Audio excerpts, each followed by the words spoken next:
ब्रह्मांड ही सब कुछ है। समय, स्पेस और मैटर सब कुछ इसी में समाहित है।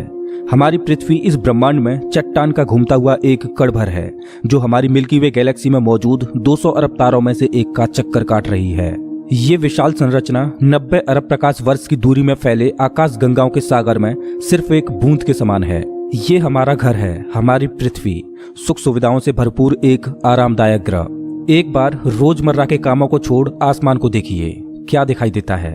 आसमान में फैली एक विशाल काली चादर में टिमटिमाते हुए तारे कितने खूबसूरत लग रहे हैं। रात में हम जिन तारों को देख पाते हैं वो सब हमारी मिल्की वे गैलेक्सी के एक छोटे से पैच के तारे हैं। हमारी गैलेक्सी में हम यहाँ रहते हैं और रात के समय में हमें सिर्फ इस छोटी सी जगह के तारे दिखाई देते हैं। कितनी विशाल है हमारी गैलेक्सी, लेकिन क्या ब्रह्मांड के सापेक्ष में हमारी गैलेक्सी का कोई अस्तित्व है? नमस्कार दोस्तों, मैं हूं श्याम तोमर। स्वागत करता हूं आपका इस एपिसोड में जिसमें हम ब्रह्मांड के आखिरी छोर तक का सफर करेंगे। तो अपनी सीट बेल्ट बांध लीजिए क्योंकि हमारा ये सफर बहुत ही रोमांचक और खतरों से भरा होने वाला है। तो चलिए पृथ्वी की सतह से उड़ान भरते हैं और ब्रह्मांड के आखिरी छोर की ओर चलते हैं। जैसे जैसे हम पृथ्वी की सतह से ऊपर उठते जा रहे हैं वैसे वैसे हमें पृथ्वी की सतह ब्लू स्फीयर की तरह दिखने लगी है। यह है इंटरनेशनल स्पेस स्टेशन, इंसानों द्वारा स्पेस में बनाई गई सबसे बड़ी चीज। ये 27,580 किलोमीटर प्रति घंटे की रफ्तार से पृथ्वी के चक्कर काट रहा है, जो कि पृथ्वी की सतह से लगभग 400 किलोमीटर ऊपर है। और ये 24 घंटे में लगभग 16 बार पृथ्वी के चारों ओर घूम जाता है। जैसे ही हम इंटरनेशनल स्पेस स्टेशन से और ऊपर जाते हैं तो हमें इंसानों द्वारा बनाई गई कुछ और चीजें दिखाई देती हैं। सैटेलाइट्स। अंतरिक्ष में इंसानों द्वारा भेजी गई हजारों सैटेलाइट्स पृथ्वी का चक्कर काट रही हैं। सैटेलाइट्स का अंतरिक्ष में एक जाल सा बिछा हुआ है। चलिए और ऊपर चलते हैं। इतने ऊपर से पृथ्वी का नजारा तो देखिए, कितना खूबसूरत लग रहा है हमारा ये नीला ग्रह। वेल, हम पहुंच चुके हैं चांद के पास। हमसे पहले यहाँ पर 12 एस्ट्रोनॉट्स आ चुके हैं, जिनमें नील आर्मस्ट्रांग पहले व्यक्ति थे जो इसकी सतह पर उतरे थे और उनके पैरों के निशान आज भी चांद की सतह पर देखे जा सकते हैं। चांद पर कोई वायुमंडल नहीं है, इस वजह से ये निशान सदियों तक ऐसे ही बने रहेंगे। हम अभी अपने घर से लगभग 4 लाख किलोमीटर दूर हैं और चंद्रमा से हमारा ग्रह कुछ इस तरह का दिखाई देता है। ऐसा लग रहा है जैसे अंतरिक्ष में एक ब्लू मार्बल रखी हो। चांद की सतह एक बैटल फील्ड की तरह लग रही है जिसने पिछले अरबों सालों से कॉमेट्स और एस्ट्रॉइड्स की मार को झेला है। चांद का कोई वायुमंडल नहीं है जो कि कॉमेट्स या एस्ट्रॉइड्स को स्पेस में ही जला दे। सौभाग्य से हमारी पृथ्वी का वायुमंडल है जो हमें स्पेस से आने वाले खतरों से बचाता है। चलिए अंतरिक्ष में एक लंबी छलांग लगाते हैं। ये है हमारे सौर मंडल का सबसे चमकीला ग्रह वीनस। इसको पृथ्वी की छोटी बहन बोला जाता है क्योंकि ये पृथ्वी की ही तरह रॉकी प्लैनेट है जिसकी ग्रेविटी लगभग पृथ्वी के ही समान है। लेकिन ये ग्रह एक नर्क की तरह है क्योंकि इस पर होती है भयंकर बारिश, पानी की नहीं बल्कि एसिड की। इसके एटमॉस्फेयर में जो बादल दिखाई दे रहे हैं वो सल्फ्यूरिक एसिड के हैं। हमारे सौर मंडल में सिर्फ वीनस ही एकमात्र ऐसा ग्रह है जिस पर सबसे ज्यादा ग्रीन हाउस इफेक्ट होता है। सूर्य की गर्मी इस पर आती तो है लेकिन वापस नहीं जा पाती, जिस वजह से हीट इसके एटमॉस्फेयर के अंदर ट्रैप होकर रह जाती है। यही कारण है कि शुक्र ग्रह हमारे सौर मंडल का सबसे गर्म ग्रह है जिसका तापमान 465 डिग्री सेल्सियस है। इसकी सतह पर काफी मात्रा में ज्वालामुखी मौजूद हैं जो इस ग्रह को और ज्यादा खतरनाक बनाते हैं। इस एंग्री प्लैनेट पर कुछ भी सरवाइव नहीं कर सकता। चलिए अपनी जर्नी को और आगे बढ़ाते हैं। यह है सूर्य के सबसे पास मौजूद ग्रह मरकरी। इस ग्रह की धरती हमारे चंद्रमा जैसी नजर आती है जिस पर बड़े बड़े गड्ढे मौजूद हैं। इस ग्रह के दिन और रात के टेम्परेचर में बहुत ज्यादा डिफरेंस है। रात के समय में इसका तापमान -170 डिग्री सेल्सियस पहुंच जाता है तो दिन के समय में 400 डिग्री सेल्सियस को भी पार कर जाता है। चलिए आगे बढ़ते हैं। यह है हमारा भगवान। यही है जो अपनी ऊर्जा से पृथ्वी पर जीवन को चला रहा है। अगर ये ना होता तो हम ना होते। पृथ्वी से लगभग 150 मिलियन किलोमीटर दूर मौजूद ये तारा इतना बड़ा है कि इसमें लाखों पृथ्वियां समा जाएं। सूर्य इतना भारी है कि इसकी ग्रेविटी पूरे सोलर सिस्टम को कंट्रोल कर रही है। इससे निकलने वाली लपटें इतनी बड़ी होती हैं कि सूर्य की सतह से हजारों किलोमीटर ऊपर तक चली जाती हैं। चलिए अपनी यात्रा को आगे बढ़ाते हैं। यह है पृथ्वी का सबसे नजदीकी ग्रह मंगल। इसकी धरती लाल है, इस वजह से इसे लाल ग्रह भी बोला जाता है। वैज्ञानिक मंगल ग्रह के बारे में जानने के लिए बड़े ही उत्सुक हैं क्योंकि वैज्ञानिक कहीं ना कहीं ये अनुमान लगाते हैं कि मंगल ग्रह हमारा पास्ट है। वैज्ञानिक मानते हैं कि अतीत में मंगल की धरती पर जीवन फला फूला होगा। मंगल की धरती पर भी सागर मौजूद थे, नदियां मौजूद थीं, इसका खुद का एक एटमॉस्फेयर था। लेकिन आज ये ग्रह वीरान और बंजर पड़ा है।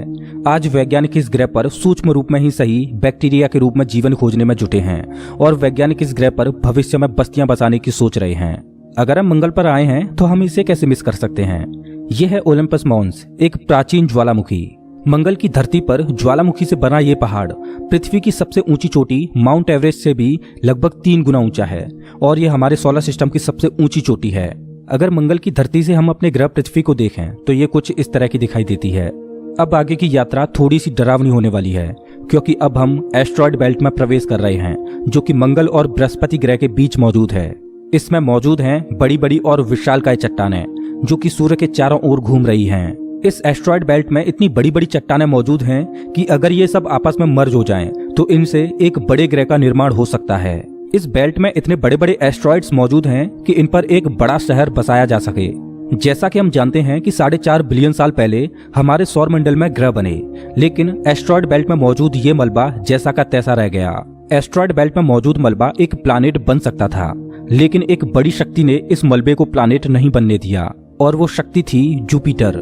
जुपिटर की हाई ग्रेविटी ने एस्ट्रॉयड बेल्ट के एस्ट्रॉयड्स को प्लैनेट नहीं बनने दिया। जुपिटर हमारे सोलर सिस्टम का सबसे बड़ा प्लैनेट है और इसके ढेर सारे चंद्रमा हैं। ये इतना बड़ा है कि हमारे सोलर सिस्टम के अन्य सभी प्लैनेट्स को मिलाकर भी इतना बड़ा ग्रह नहीं बनाया जा सकता। ये है जुपिटर का ग्रेट रेड स्पॉट।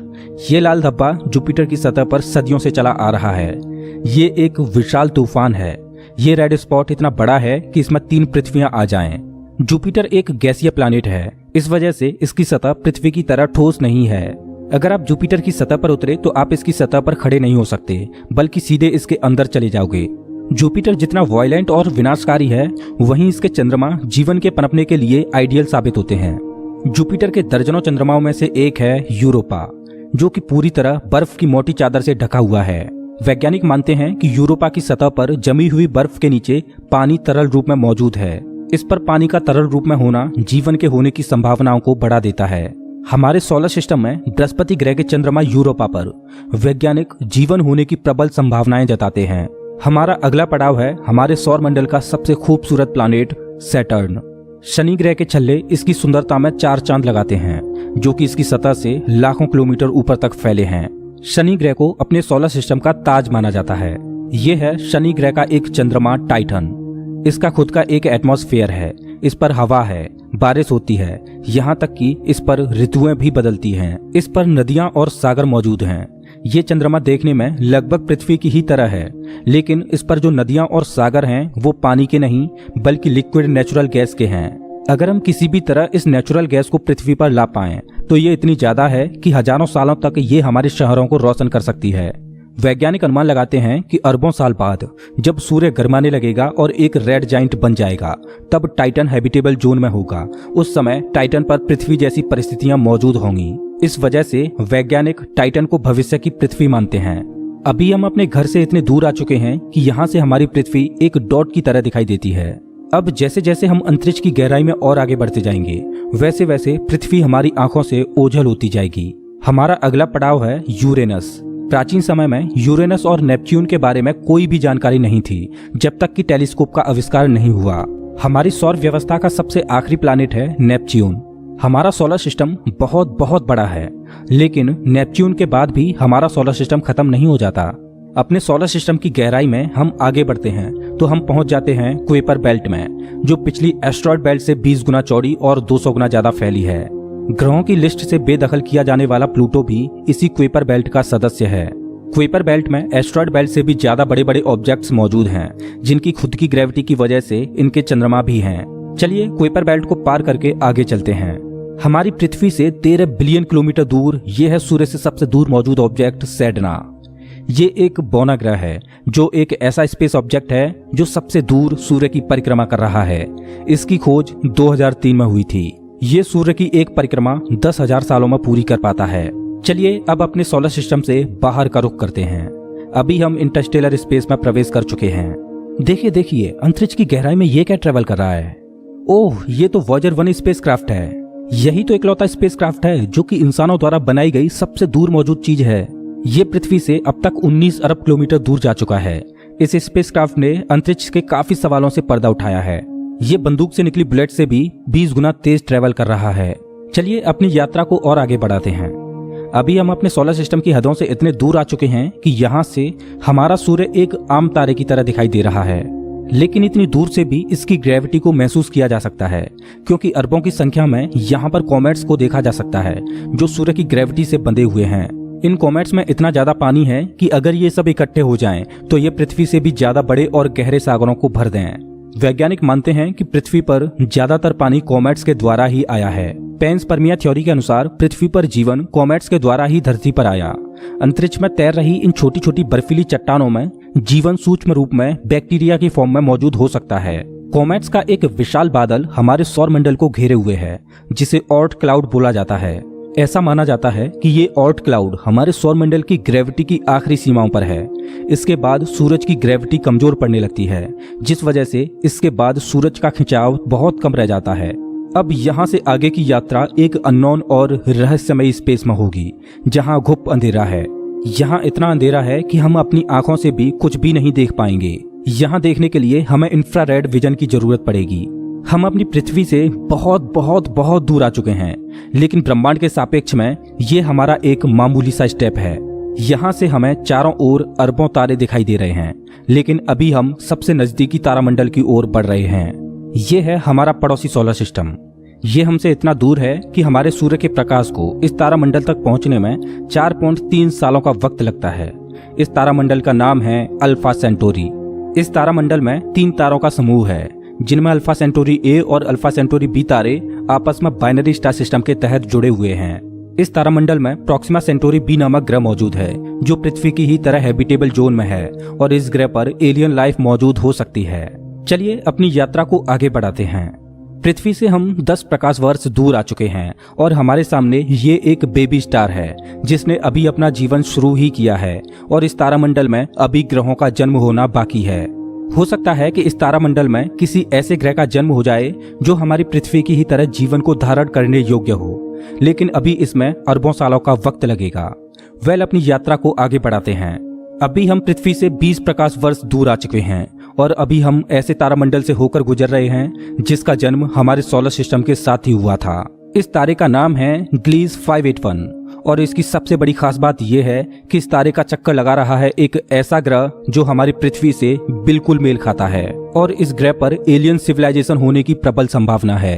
वैसे तो हमारी मिल्की वे गैलेक्सी में अरबों तारे हैं, जिनकी यात्रा करना तो दूर, उनको पूरे जीवन काल में गिनना भी संभव नहीं है। तो चलिए अपनी यात्रा को आगे बढ़ाते हुए मिल्की वे गैलेक्सी से बाहर निकलते हैं। ये है हमारी मिल्की वे गैलेक्सी, जो अरबों तारों का घर है, जिनमें से हमारा सूर्य भी एक है। ये गैलेक्सी इतनी विशाल है कि अगर इसके एक छोर से प्रकाश ट्रेवल करे तो लाइट को भी इसके एक छोर से दूसरे छोर तक पहुंचने में 1,05,700 सालों का समय लगेगा। लेकिन ब्रह्मांड में मौजूद बड़ी बड़ी विशालकाय गैलेक्सियों के सामने हमारी गैलेक्सी कुछ भी नहीं। यूनिवर्स में मिल्की वे से भी कई गुना बड़ी गैलेक्सियां मौजूद हैं।